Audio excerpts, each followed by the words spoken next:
if you want to just get it on in the chat box, you're welcome to enter it into the chat box at any time, or just save it for the end and ask it live, whatever you would prefer. So with that, I think I'll pass it over to Britta to go through maybe the overview of what we'll be talking about today, and then the EVs2Scale initiative. So Britta, Catherine, thank you so much for joining. I'm really excited to hear from both of you. I have heard this multiple times, and I'm still excited to hear it again. I learn something new every time, and it's just really incredible work that you've been able to get done. And it's just it's a huge amount of data, a huge amount of analysis, and it's I think really specially tailored to be valuable to state commissions.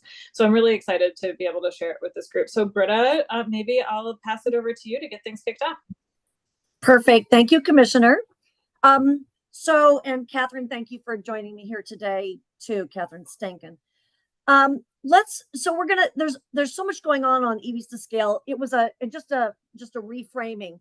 It's a 3-year, very fast-paced initiative to bring a lot of different industries together to sort out the challenges and put some solutions in place to getting to scale by 2030 or thereabouts.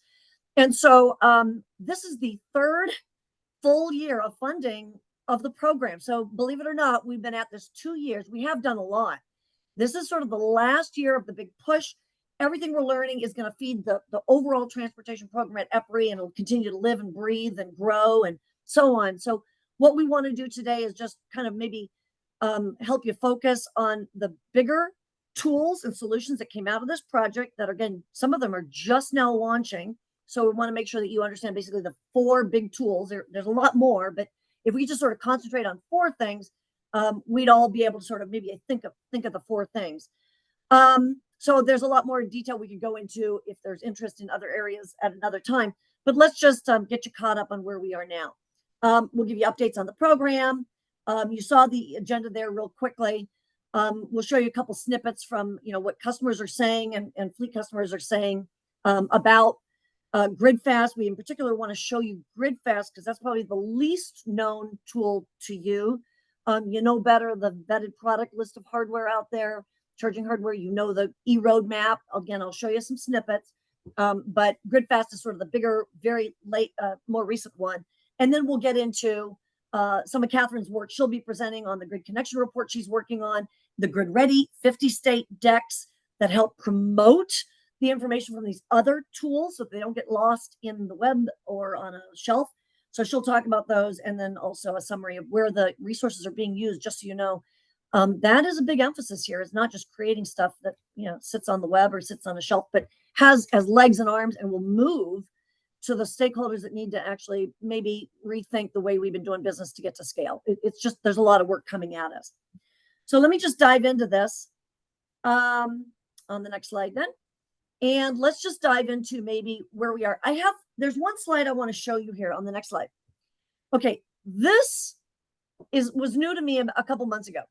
A different part of EPRI works on sort of the big industry energy picture. Where are loads? What's it going to look like in 20, 25, 30 years and so on? And I just wanted to sort of put this perspective in front of you because I know in my world too, everyone asks me about data centers. Right now, that's top of mind. But if you want some context about the sort of the scale of the transportation load relative to the data center load across all kinds of scenarios that EPRI runs, here's the context. And maybe I'll just draw your eye to the 2050 timeframe. And let's just look at some bars. Really look at the green, which is transportation electrification, cars, buses, and trucks. Data centers are shown in that dark blue bar down there, data centers. So all that talk, you bet, it's a big load. It's a big point load.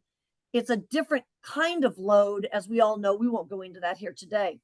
And then the blue are the new buildings. There are a lot of fleet distribution centers that are moving to a lot more automation and so on. That's kind of what building loads, it's growth of homes, all that kind of stuff. But if you just look at the green electrification transportation load, in every scenario that this other team has looked at that does all of our, deep dive far into the future analytics, you see that it overwhelms the data center loads. Data centers also benefit from future forecasting of efficiency improvements, more so than transportation loads and what you can do with batteries down the road. So, but just something to keep your eye on when everyone says, why do we even have an EV working group? There's you just need a data center working group today. And I just want to remind you that the load that's coming for transportation is everywhere, and it's really big. And so let's use this time to make sure that we are planning and preparing and proactively designing for the upgrades that are going to be needed for the load. So just a little context in case anyone needs a little ammunition to say, oh, hold on, everybody. Okay, that enough said on that one. And I'll keep you posted if this analysis evolves in any particular direction. All right,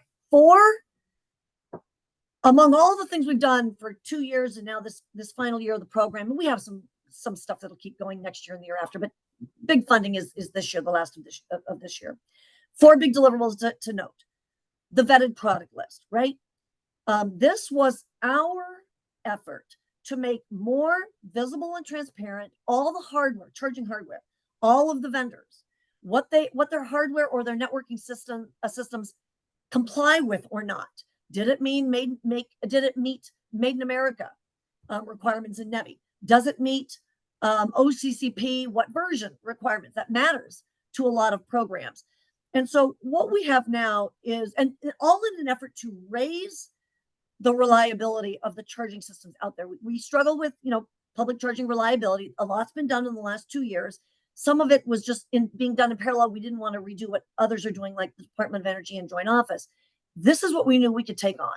So we have compiled in this publicly available vetted product list 105 vendors and 750 products are now listed in this database, where some programs 2 years ago had an approved product list for their grant programs or their incentive programs. We're talking utilities, some of the state DOTs and so on. Sometimes they'd have 2 vendors listed as qualifying for access to the grant programs. Vendors pay to be on this list. It's a nominal fee. It's not expensive. They pay to be on the list. We vet all of their data, all their information. We don't post them until we've seen evidence of whatever they're claiming they can do. And the vendors love it because it's now opened up a world to them of $1.8 billion. And that's all the ones we know about in utility and state grant programs that otherwise were sort of obscure programs where no one knew how did those 2 vendors get chosen. It opens it up, and you can see how this sort of levels the playing field, makes more visible vendors that weren't on anyone's list. So this is going terrific. That was the first deliverable out the door here, publicly available. We do it as a service for the whole community and for everyone out there. E-roadmap, the visualization of planned and expected EV loads. This has gotten a lot of attention. It's been cited already, at least known to us, in over 10 state proceedings so far, legislative or regulatory proceedings. Utilities love it because it's an independent source of data that they don't have to talk to you guys and say, no, trust us. We know the load is coming. Look at what EPRI has pulled together. I don't remember. I can't remember if we have a few more slides in here, but remember, this is 24 data sources in here, minimum.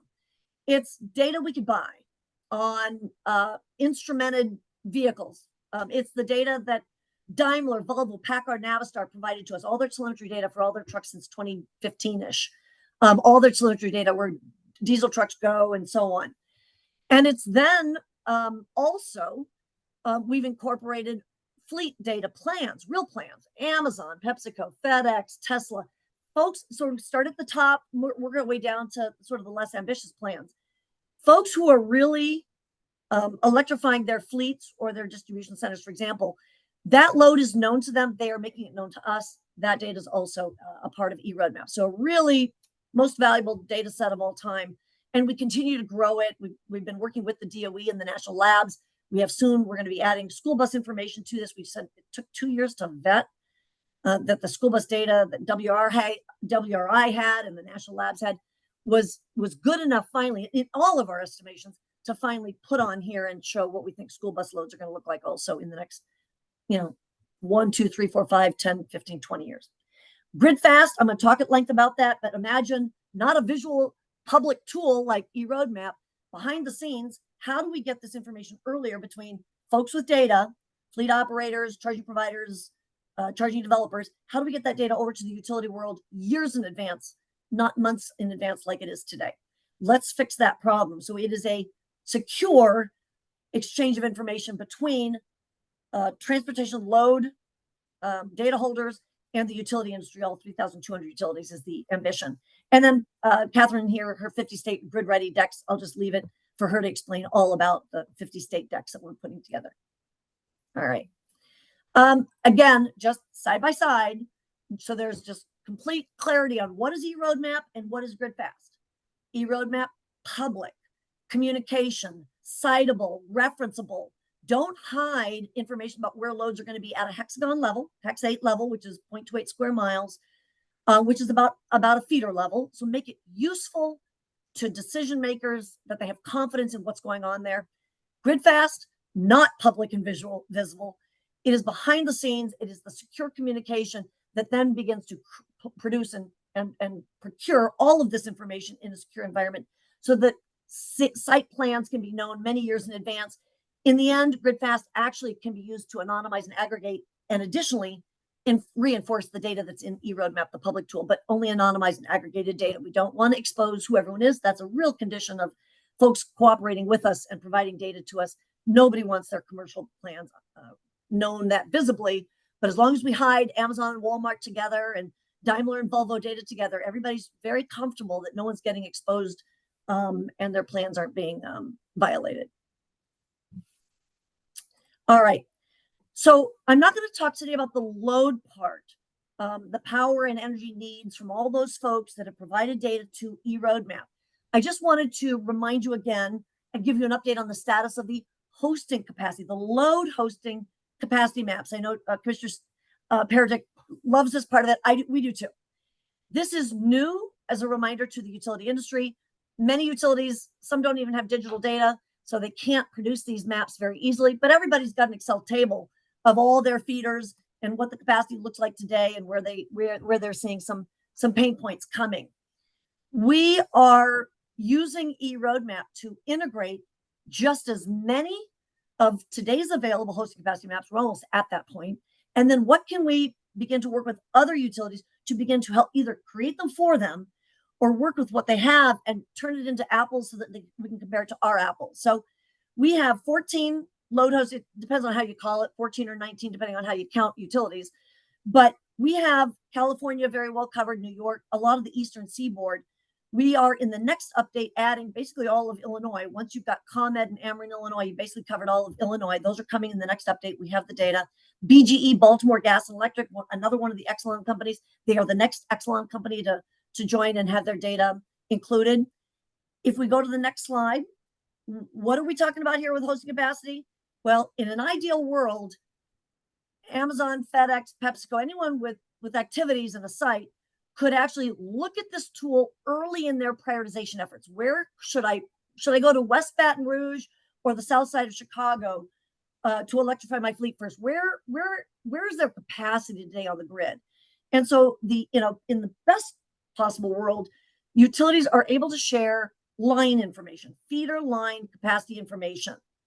And this is what it looks like if I zoomed in here to the Pennsylvania, New Jersey, Delaware, Maryland corner up there. And you can see how the maps start to look. You can actually see feeder networks. They're vague enough. You don't know exactly where the wires are underground, but you can actually, if you're just trying to get an early look at, is there capacity on a system? This is the tool you can use. Fleets love it. Some fleets are already pointing their teams to use it as the first sort of check to see whether or not they want to bother electrifying in a certain area or not. Of course, we only have 14 to 19. I'll show you on the next slide how many more utilities we're working with, but just know that this really enables the ability to get rid of an awful lot of the back and forth early conversation between utilities. It just takes a lot of time when in fact the data is just sitting there on an Excel table or a map somewhere within the utility. So that visibility turns out to be worth its weight in gold. We have captured and been capturing the value to fleets, customers, the value to the utilities in sharing the information, because it's not an easy discussion always within the utilities. Are we giving up too much information? Are we exposing our assets to, whatever? And so there's, you can weigh the differences, but there are a lot of utilities that already do it, as you can see on the map, and it's going terrifically. So what do we have? Left-hand column. All of these are in eRoadmap already. Middle column, we're working on a whole bunch of others.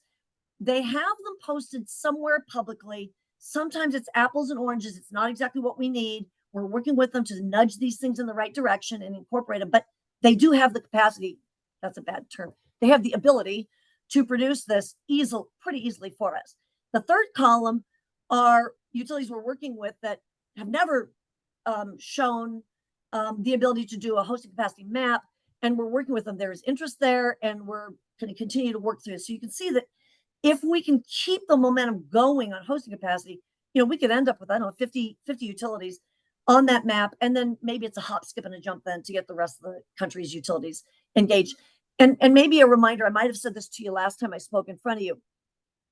The most important thing is not where it's difficult to find capacity. It's just, boy, if you could just advertise where you do have 3 megawatts of capacity on your system somewhere on one side of town or another, even that minimum information would be powerful for folks looking for sites, folks that have sites that want to develop them, et cetera. So, that's another possibility. It's not maybe the best, most ideal. You don't have line drawings and so on, but just advertising as almost an economic development opportunity, where it would be easy today to come in and work with the utility and site charging infrastructure. That would be, that's a big ad. So that's, I think, maybe all I've got on the hosting capacity. That's the update on eRoadmap.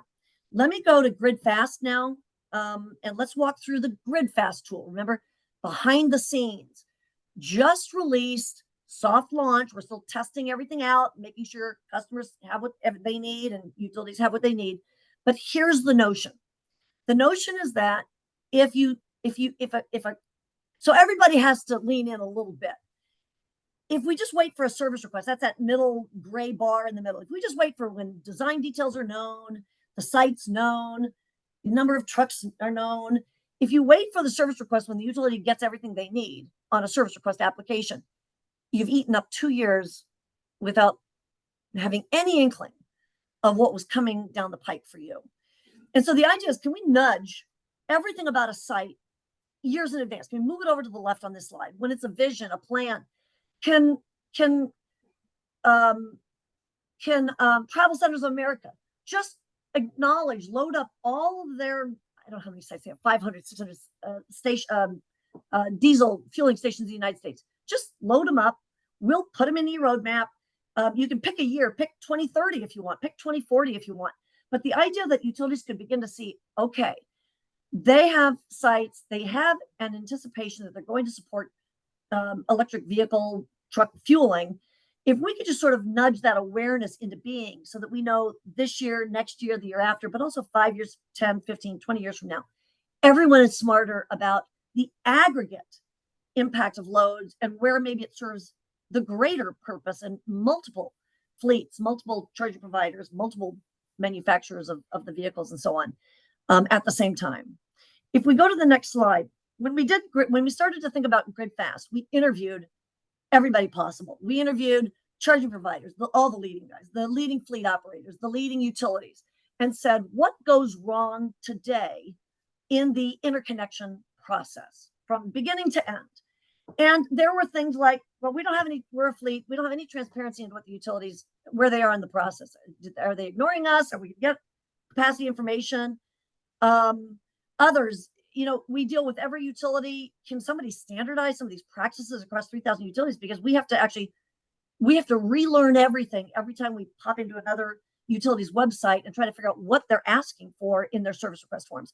And on it goes. I'm not going to go through this slide, but know that we consensed on about 15 major pain points in the process. And this GridFAST tool that I'm going to talk about now, the behind the scenes communication industry tool, addresses, and I can never remember if I should just ask Watson, but it's either 10 or 12 of these 15 pain points easily. Maybe it's like 10 for sure, 12, maybe a little stretch. But the point is, we have very intentionally looked at the problems that need to be addressed and built them into the GridFAST solution. On the next slide. So here's the cartoon that says it all. Imagine GridFAST cloud tool It's a secure online data exchange platform as an interface between folks with load, transportation knowledge, what they're planning to do at their fueling stations today, or they're planning to do at their truck depots or distribution centers today, and on the other side, the utility industry. Sharing information like how much capacity do I have at a site that you are identifying for 5 years from now is something you're interested in electrifying, et cetera. So if you are familiar at all with the College Common App, which started with 15, I think it was Ivy School universities. Just imagine they're the utility industry, 15 universities, and said, we've got to do better by students. People that apply to our universities, they have to upload or fill out applications. We're all asking for the same thing. Grades, test scores, resume, and why you want to attend my school, whatever. It now is over 1,000 universities that use the College Common App to accept college applications through the College Common App central portal. This is the same thing. Start with 15. Well, we have 25 utilities. Start with 25 utilities, and let's build this into 3,200 utilities that all now have a new way of informing the utility industry about when I'm coming with load, and so on. And of course, you can change your mind about 2030 and 2031. No one's going to hold you to it. It is an advance notice, and just keep refreshing the data to make sure everybody here on this call today has the best knowledge possible of where and when these loads show up. We launched this softly about 3 or 4 weeks ago now. And so it's there. I mean, you can go look at it, but you don't have an account number and all that kind of stuff. So you can't, and the idea is not that you can poke around this tool. You can promote it, and let's get utilities and customers starting to use this tool, because it will, in the end, feed eRoadmap 2. That's what's really also very, very important here. But I'll show you a little bit more about it. Next slide shows 28 utilities are now on the next slide. 28 utilities, or utilities that operate in 28 different states, are now, they have accounts set up. Many of them have welcome pages for the fleets that want to use this portal now to get their projects started to upload. You can see a bunch of the users down below, the utilities that are now waiting on the receiving end to take inputs. If we go to the next slide, you can see utilities can engage. So first of all, it's free for customers to participate in this. That's the driver of everything. Customers start using it. You're like the students. I'm not going to charge you necessarily to apply. Well, okay, they do a little bit, but right now we're not going to charge the customer side anything to use this. Let's start feeding this pipeline. Let's get the information up there, and let's make this the new way of doing business. It'll be efficient, save time, save money, save hours, save months. For the utility side, we want 3,000 utilities to engage. So there is a light free version. It allows you to get matched with projects. You'll know that Amazon entered a project in your service territory, and you can go find your path back to Amazon.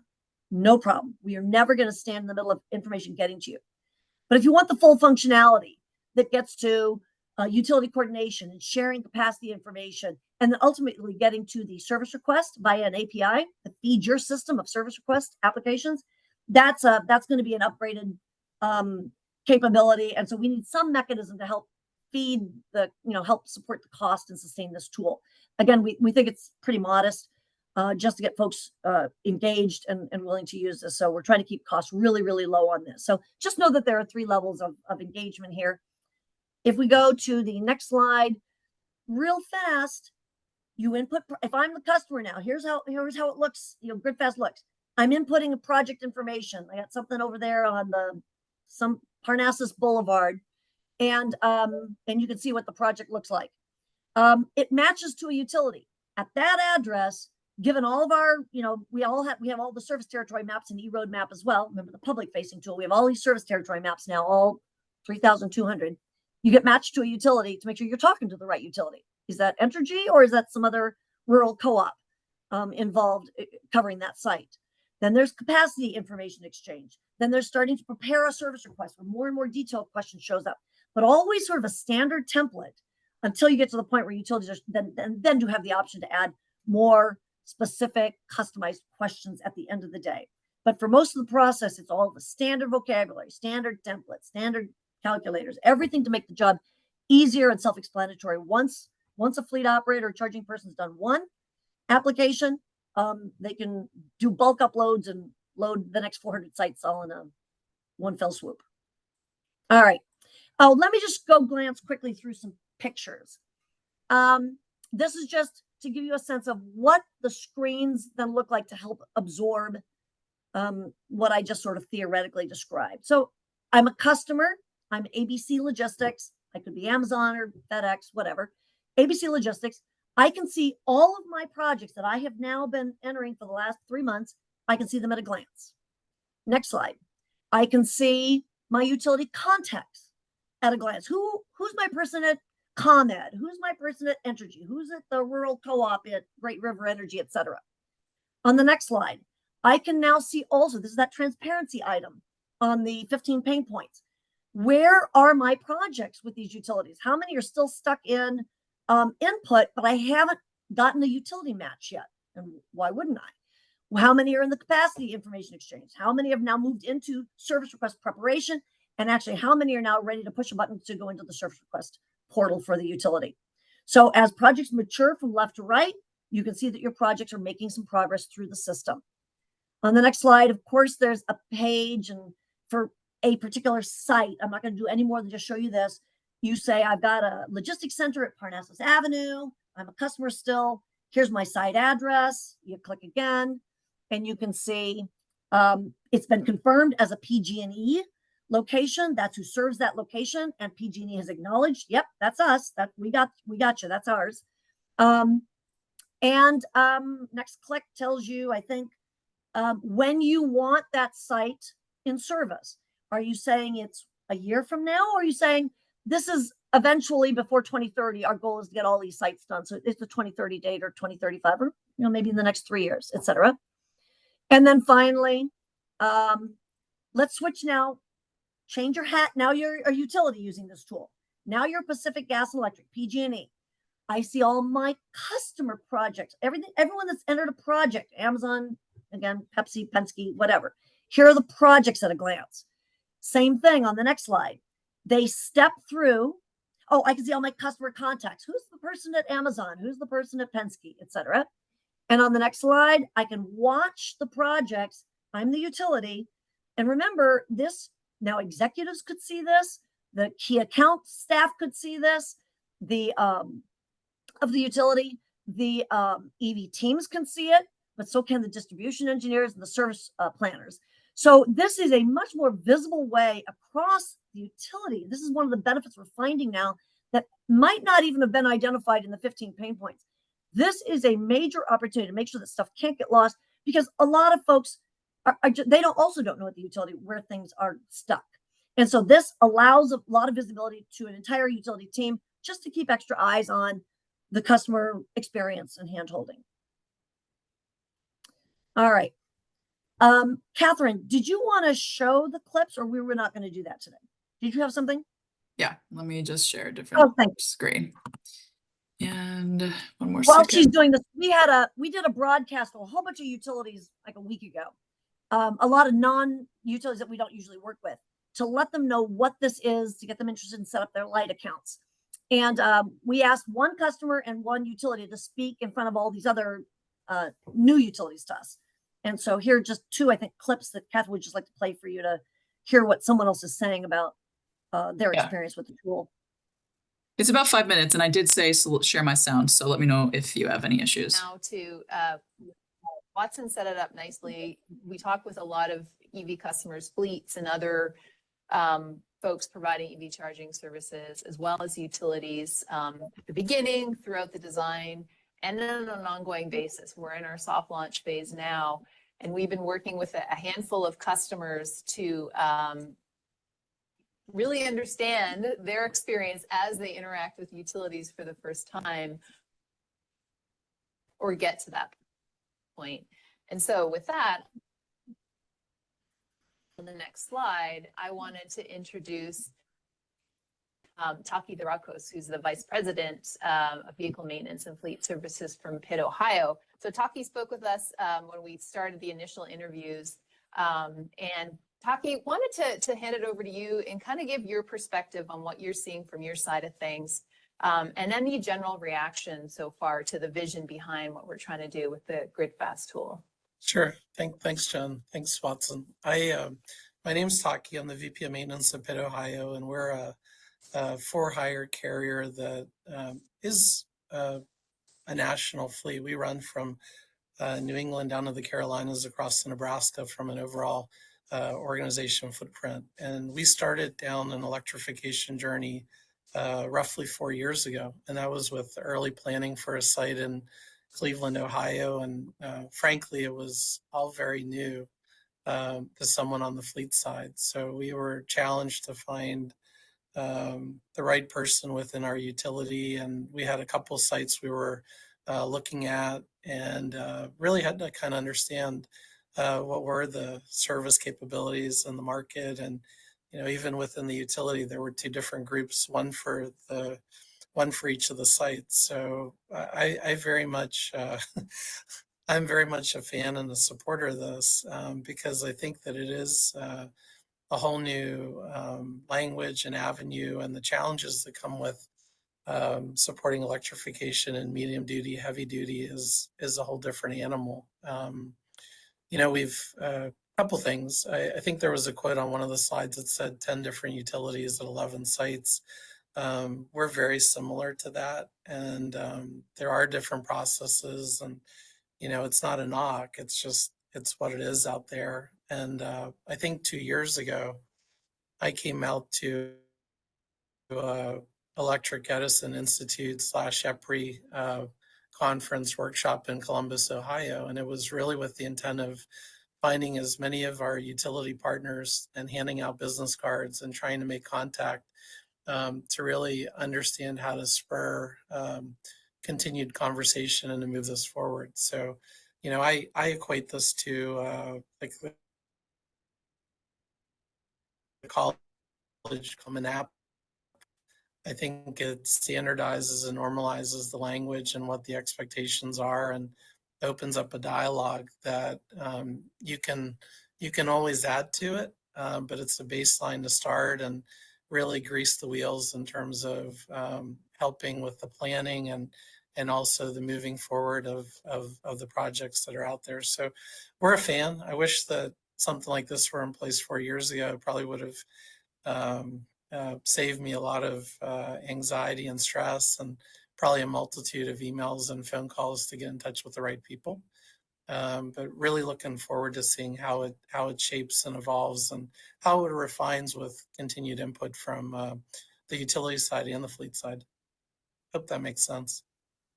Yeah, absolutely. Thanks, Taki. Appreciate it. Okay, so that's one perspective from one set of users of the tool. And then of course, the two main sets of users of the tool are the EV customers as well as the utility. And so we've been working very closely with our EVs2Scale members, as Watson mentioned, as we stood this up. And so we're going to speak with Patrick Pennell now, who's the Senior Advisor for Business Development Partnerships, Customer Service, E-Mobility at Southern California Edison. Patrick's been giving us lots of good input as we go. Patrick, do you want to say a few words about your perspective and how SCE is considering, using this tool as we get up and running? Yeah, definitely. Thanks, Jennifer.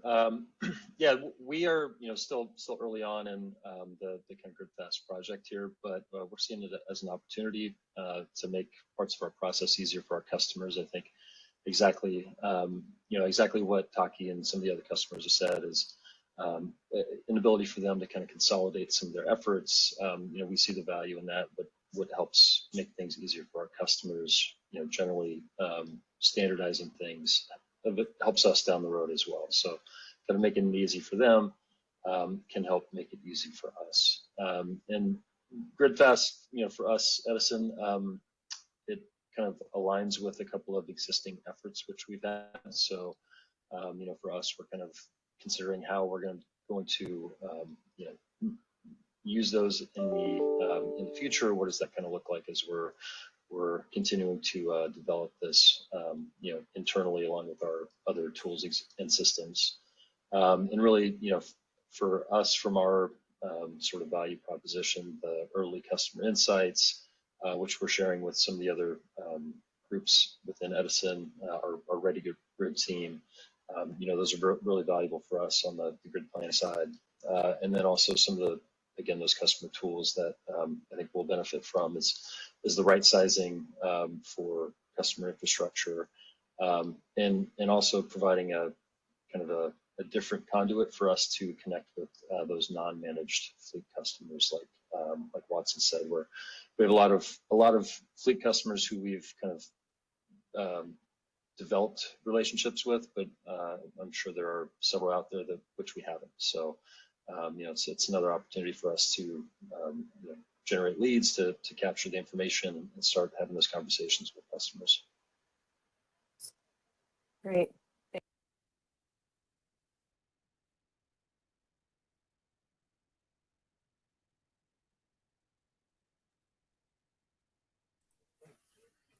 Yeah, over to you, Catherine. I think you've got the rest of the slides. Thank you for showing those clips too, Catherine. I think that was a great ad today.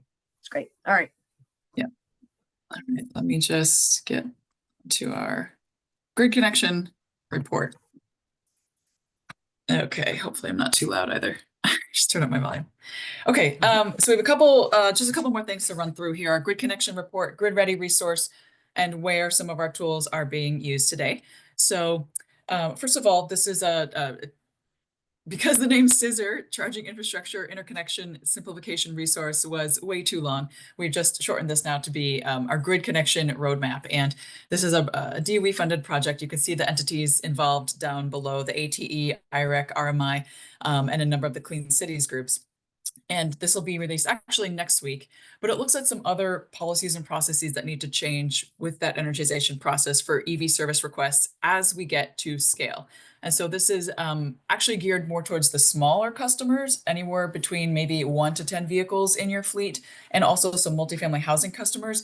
But the solutions will actually benefit all customers because some of them are identifying a single point of contact. There are a lot on the educational side. So I encourage you to take a look at this, especially because these roadmap solutions plus GridFAST, we see that really equaling a lot of efficiency and speed throughout the energization process. So I'm happy to send that link around when that report comes out in 1 week. And so, why isn't it advancing?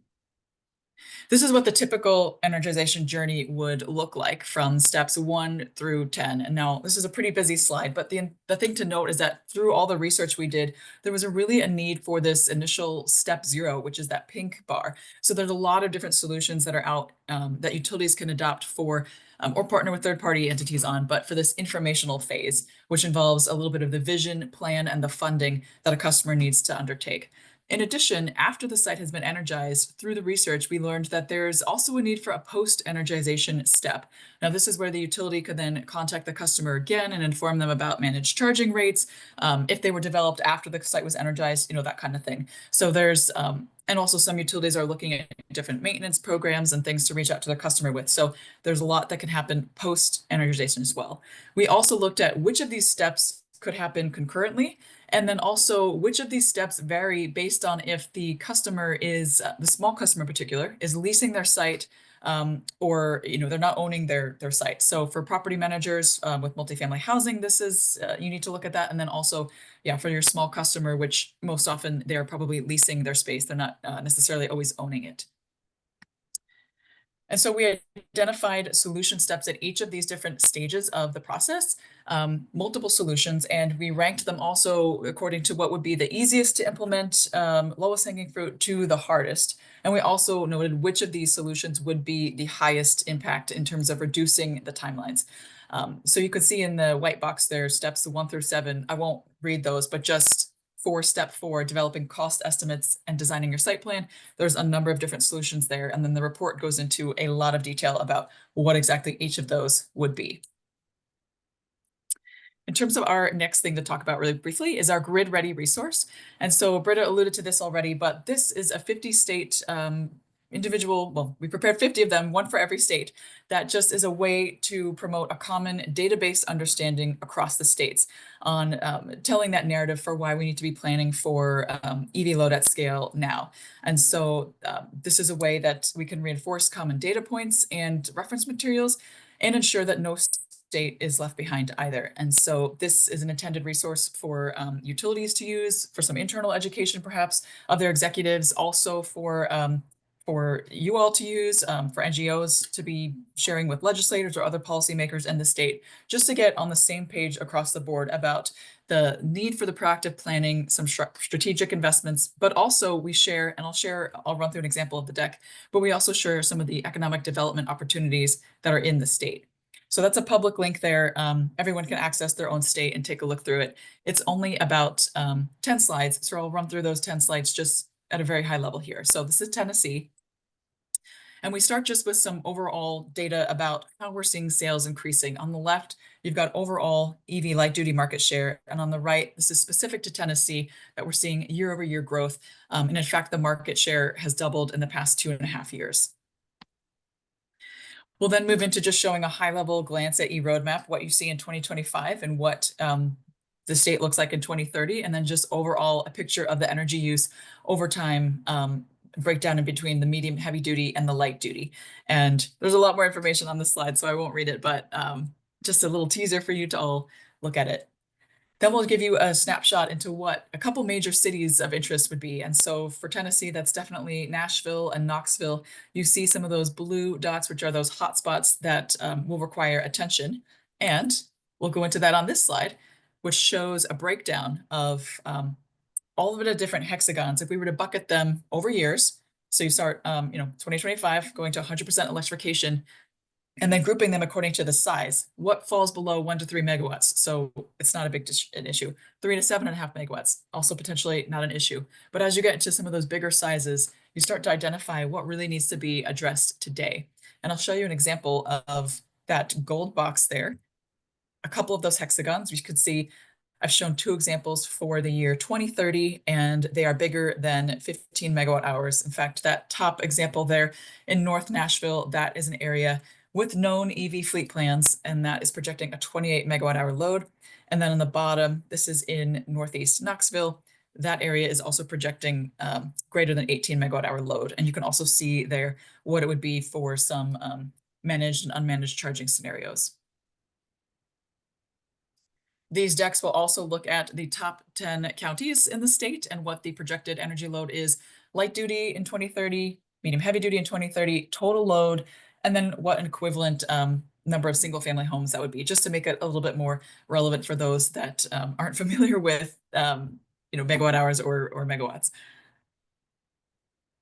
And then this is where we try to, show some of the other data. We pulled this in from Atlas Public Policy, and this just shows the economic development opportunities in that state. And for Tennessee, there are plenty of those opportunities. In fact, the state is 4th in the nation in terms of total EV investment, with 56.8 billion in investment and more than 15,000 jobs. And then on the right, we show some of the fleet commitments as well. And so Walmart, Amazon, and Kroger are top employers in the state of Tennessee. And as we are probably aware, they all have plans across in Tennessee to be either electrifying depots or building charging stations at some of their stores. And so, there's going to be, there's some big fleet commitments in the state of Tennessee. And then we have a summary slide here that will just walk through pulling it all together here. And so if you needed just 6 quick takeaway points, 6, talking points here that you could share and have ready, here's the slide that would probably help you out here. And so we've done this for all 50 states. And again, this is just a little bit how utilities can use the deck, EV customers can, and NGOs. We've shared this with a wide range of NGOs already. They're very excited to use this and share this data out. And we encourage everyone to, a couple steps there is just to continue bringing fleets to us so that we can load their data into the eRoadmap tool. And then we encourage people to cite this as well so that we can get on the same page across the board, apples to apples across the entire nation. And again, no entity left behind. And then finally, I'll just touch briefly on where some of our EVs2Scale resources are being used. So this is a map that shows where eRoadmap in particular has been cited as a source of independent data.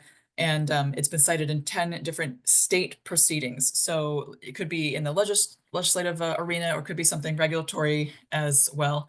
And on the right, I've just noted a couple other reports.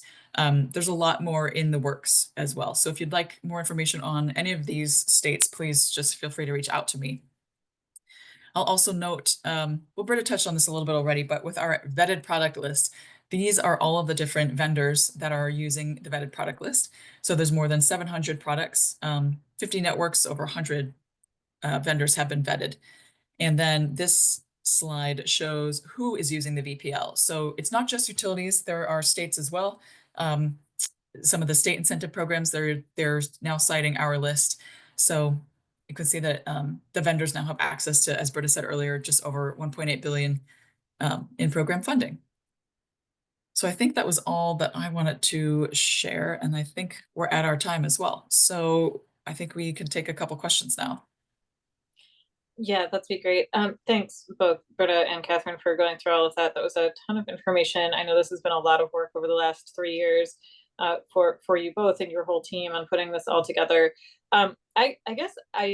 So maybe I'll just briefly explain what EPRI is too, in case there's any commissioners here who don't fully understand the EPRI organization. Because admittedly, I didn't fully before I joined the advisory council. So EPRI is actually well, it stands for Electric Power Research Institute, but it's a nonprofit. So they do receive some funding from the federal government, from utilities, from other various sources. But they do research in the public interest, and it's governed by both a board and an advisory council. And there's the advisory council. There's a group of state commissioners who sits on that advisory council. I'm one of them, and other members who are making sure that EPRI is acting in the public interest, like academic institutions, financial institutions, labor, nonprofit representatives, and they make sure to guide the research and the priorities of EPRI to make sure that it's benefiting the public interest. I think traditional EPRI research is much more like pulled in wires. You know, like what's a better wire that we can use to string between the poles and provide more resiliency and better cost to customers. But I'm really excited to see this, this type of research that's happening in terms of the EVs2Scale 2030 as well. It's a lot. It's very relevant, I think, to the work that we're doing, and really good to see this sort of information that's provided by this neutral resource, and I find that sort of benefit is fantastic, at least for public trust. So I just in case anybody else, like before I joined the advisory council, didn't fully understand what EPRI is.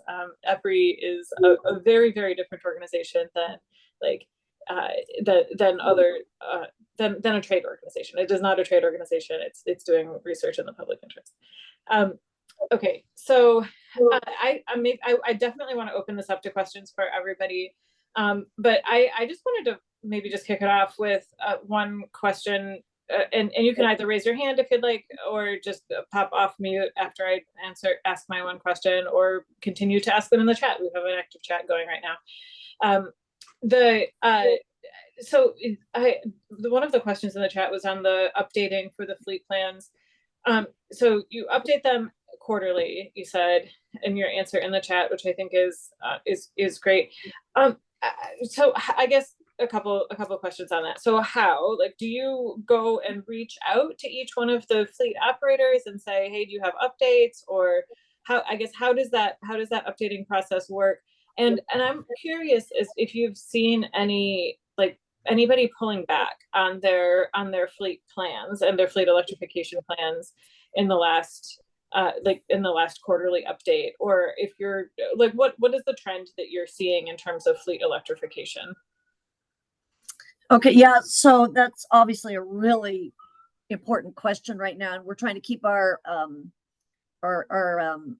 we're trying to stay very close to the fleet operators right now, especially the big ones that are the pace setters. Is the pace changing? If you ask the big folks that, you know, really are basically defining whether this goes or doesn't go this year or next year or whatever. I would say, let's see, let's go to the first question first. How often do we update?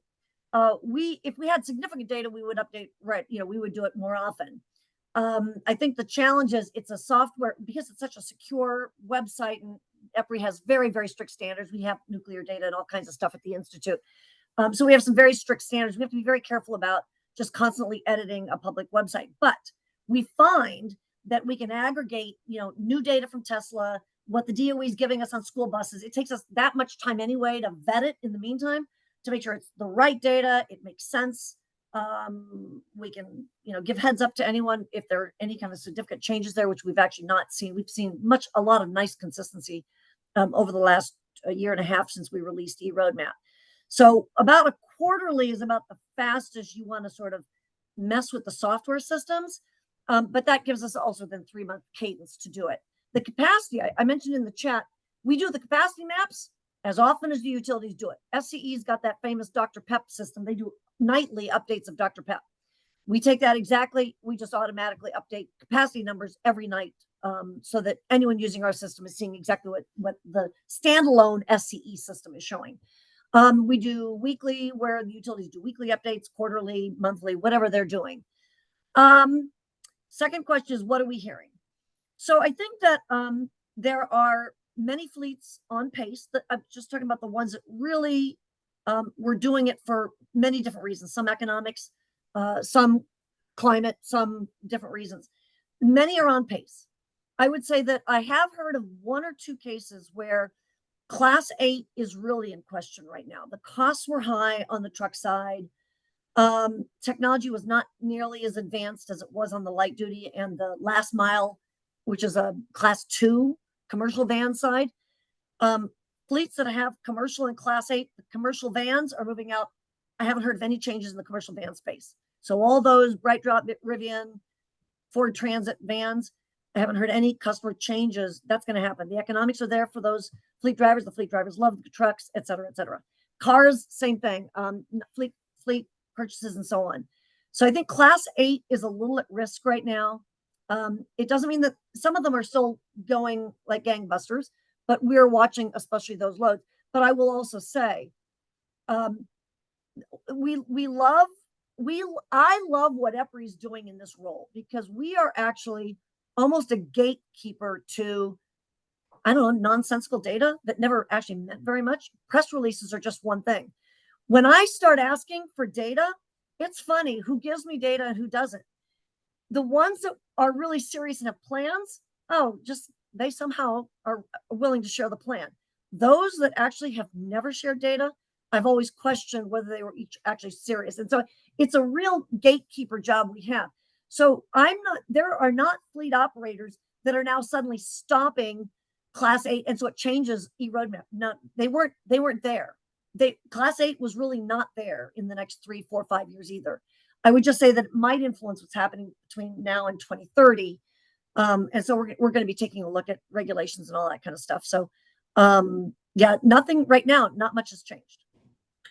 That is super interesting. That makes a lot of sense. That the fact that you're asking for this detailed data is a vetting mechanism for how real the plans were in the first place. It's a lot more than just looking at releases. That's a really good point and really interesting.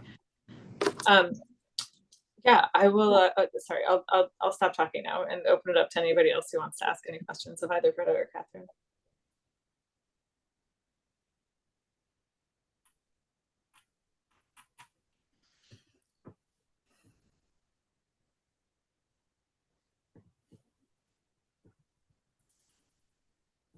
Happy to address rumors, facts, not facts, wishes, and anything you folks want. There's Eric. Thanks. We can always count on Eric for an answer for a question. Hey, Eric. Hi there. When it comes to gangbusters, I'll just share with you something I would like you to, in Oregon, that if you could confirm what you're seeing nationally. So this is more of a, not almost how you're data set works and is developed, just like what you're seeing, is that the EDV700, which I believe is exclusively purchased by Amazon. Now we're assuming, but basically we had 28 of them registered in the state of Oregon at the beginning of last year, and we were about 450 at the end of the year. And so that's quite, and that I believe is the Amazon sort of custom ordered from Rivian delivery vehicle. And so I'm wondering if what you're seeing specifically for that model in your data. If my memory is correct, we got some data on this too. We've been looking through our data to separate out that last mile market because it's so strong. So we've been looking at Ford Transit, the Bright Drop from Chevrolet, the Rivian, and Mercedes is coming over with one pretty soon here too. I think that the Rivian has been really I think it's the strongest in sales. Don't quote me on that, but I think it is. And they're going strong. And Amazon's also announced there are other fleet operators now able to get access to the Rivian van. So it's no longer just available to Amazon, other fleets. And I know that there are other fleets that are actually, I won't say those kinds of names, but there are other fleets now taking advantage. And I'll just tell you, in my little neighborhood here in Orlando, I have now in the last 2 months, started seeing Amazon electric vans from Rivian. Walmart's got the Bright Drop vans from Chevrolet. I think those are the two that catch my eye almost every day as I sit here looking out the front window a little bit. So it's a strong market. The economics, if you ask Amazon, they say the economics are there today. No question. Thank you. Appreciate that. Yeah. And maybe I'll just add, I love this audience. I love you guys because in the back of my mind every day is, what would the regulators do and how much more confidence do they need to make decisions that are really critical and have to be very responsible with ratepayer money? And I think about that. We think about that constantly. Are we fact driven? Are we data driven? We don't want to, we're not here to sell trucks and cars. We're here to make sure the grid is prepared, but it means we have to know how well are the trucks and cars doing, the specs getting cheaper, better, whatever. So just know that I really have a special place in my heart for folks doing your job, because I think it's a really hard job, but you can make you can make a big difference. Just the tone you set across the industry is super important. So I really appreciate what you guys do every day.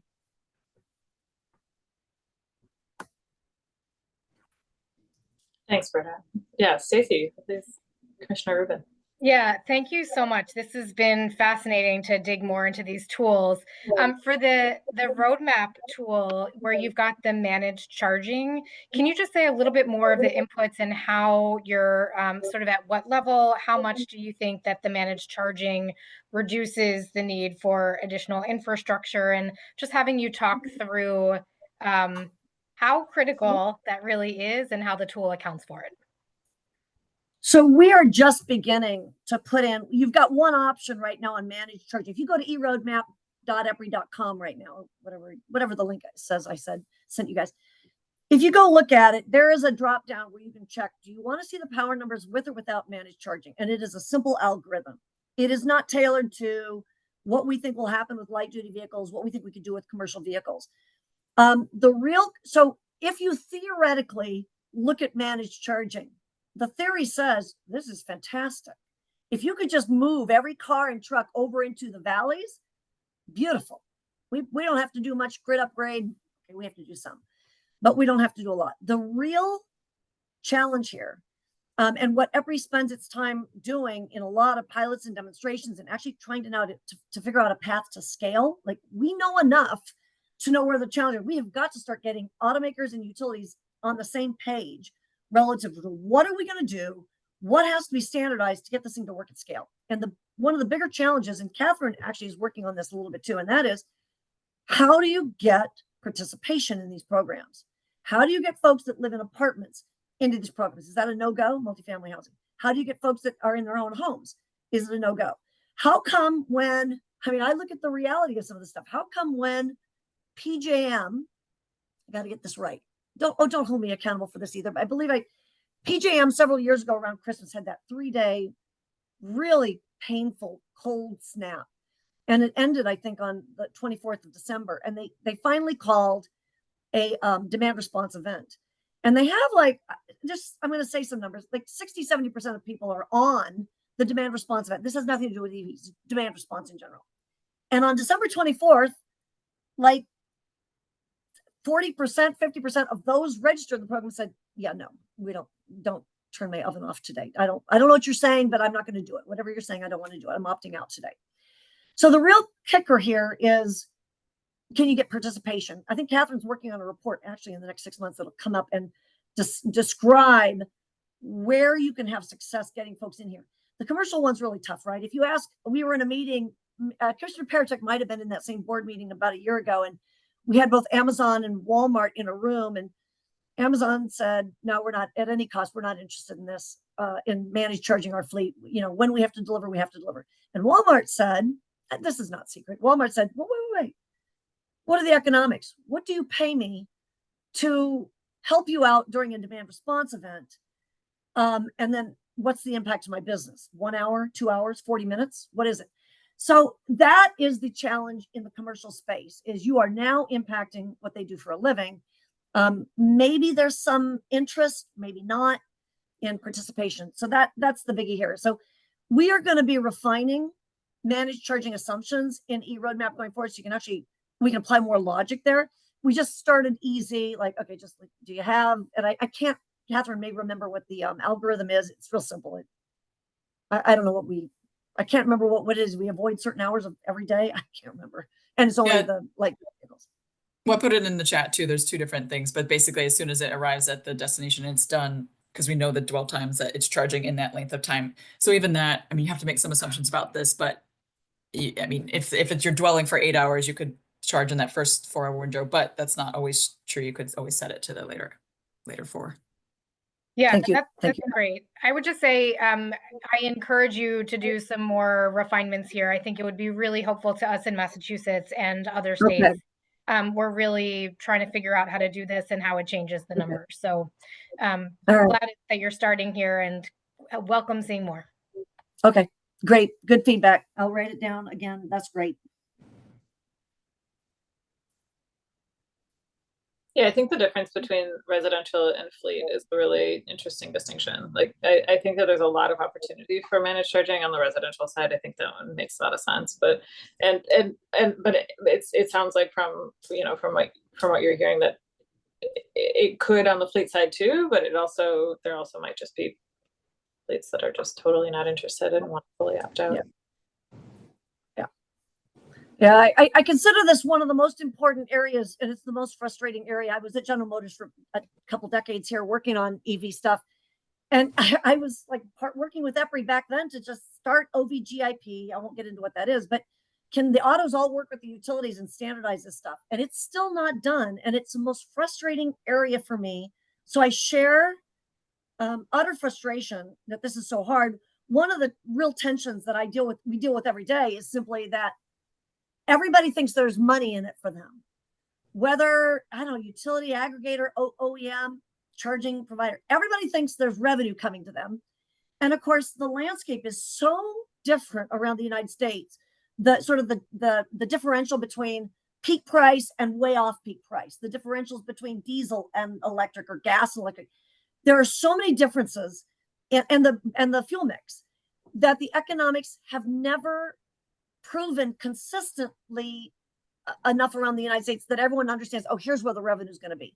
So you're almost fighting this tendency to want to prove that there's money in it before you even figure out what you're trying to do to like save the grid. And our goal here is to save the grid, keep the cost low, keep the grid upgrades affordable. So with that mentality, we are trying to now build on that premise that the real goal for us is just do transportation, support transportation electrification as affordably and as reliably as you can by standardizing the notion of managed charging and then how to get participation in those programs.